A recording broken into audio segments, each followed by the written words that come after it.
Our top story today, Russian strikes have killed at least 12 people in Ukraine, according to officials, as Kyiv and Moscow traded fire amid ongoing prisoner swap. Ukraine's military has said that it has shot down at least 45 Russian missiles and 266 attack drones overnight.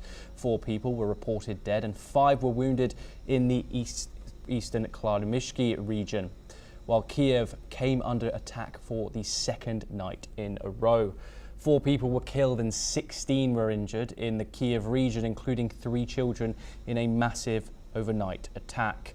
A man was also killed when a residential building was hit by a drone in Mykolaiv in southern Ukraine, according to the emergency services. Moreover, reports that another Russian attack killed 3 children in Ukraine's northwestern Sormatyr region, while 10 others were wounded. This comes as Kyiv and Moscow carry out the biggest prisoner swap since the start of Moscow's war. Meanwhile, Russia has downed 110 Ukrainian drones overnight, including 13 over Moscow and the Tver region. In Moscow, restrictions were imposed on at least 4 airports, including the main hub of Sheremetyevo, as per the Russian Civilian Aviation Authority. Furthermore, Ukrainian President Volodymyr Zelensky has urged international leaders to increase their pressure on Russia. Zelensky has called on the United States, European countries and all those around the world who seek peace to show their determination to make Moscow halt the war. We're now joined by Joshua Barnes, anchor and correspondent for NewsX World, to discuss this in more detail. Thank you very much, Joshua, for joining us. As you can see, we've just discussed the figures and the numbers behind what's going on the battlefield, but there is diplomatic things going on behind the scenes and have happened in the background to this. What can you tell me, Joshua? Yes, absolutely, Thomas. Of course, reports of further strikes, further missiles is devastating to civilians on either side. And yes, there have been deaths reported, and every single civilian death, of course, is a travesty in a war that has lasted more than 3 years now.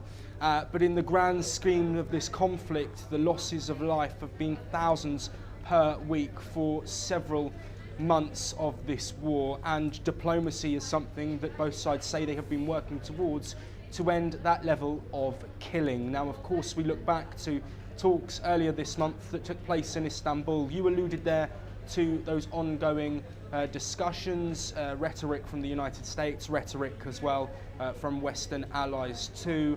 But something that we've seen from those talks, which only lasted less than 2 hours, is this prisoner swap that has been taking place. It is understood that this prisoner swap needs to be concluded before further direct talks can take place, but there is nothing that has yet been lined up. The US involvement has been key throughout recent months of this conflict, especially since Donald Trump won the US election last year and assumed office earlier this year. He's been very key in saying that he wants to end this conflict. All eyes will now be on the next direct talks that do take place, though it's not sure when that will happen. Russia have been keen to have these talks, yet have held back on sending key delegates. Ukraine, of course, have accused Russia of using stand-in props for these discussions. Zelensky himself was going to take part in these talks. The wider ramifications are clearly there. The level of drone strikes, the level of missile strikes that we've seen targeting Kyiv in recent days, also now other parts of Ukraine as well, continued attacks on Russia in retaliation in war. This is what happens. Ultimately, until there's a ceasefire, these strikes will continue. Whether they become more extreme, whether they become stronger, whether they are more targeted, we wait to see. But any military action, any further strikes will continue until diplomacy can win in this ongoing conflict. Joshua, there's 3 major players in diplomacy in regards to this conflict. You've got obviously the 2 warring sides, them being Russia and Ukraine, and you've also got the US as being the mediator. Where do all of those countries stand in regards to their demands in ending this conflict? Yes, well, Thomas, it's a bit of a status quo on this one, as it has been in recent months. We know, of course, the United States want to get this war ended. Donald Trump has said when he assumed office that the war would be done in hours, if not days. That, of course, hasn't happened. But the US have been pivotal in starting discussions which have led to these direct talks in Istanbul. Let's not forget those talks that happened in Saudi Arabia between Ukrainian delegations, Russian delegations, separately with US leaders and delegations as well. Of course, Steve Witkoff has spoken with Vladimir Putin. They want to work towards a ceasefire, and the US is looking at a 30-day initial ceasefire, which will allow time for Russia and Ukraine to come together and look for a longer lasting permanent truce. Ukraine have backed this, along with Western allies as well, who have been supporting Ukraine in their ongoing fight against Russia. On the flip side, Russia themselves, of course, had a short ceasefire which they announced, which wasn't agreed to over Victory Day. That is the last time they have spoken about a specific ceasefire. They have a clear set of ideas and almost rules that they don't want Ukraine to follow in order for any peace to be agreed. Ukraine are looking for Crimea and the return of all of the land that Russia has taken control of. Russia, in opposition to this, of course, don't want to give that up. Ukraine want peacekeeping troops in their country if a ceasefire is agreed, in case Ukraine are then vulnerable for any further attacks. Russia said they don't want this.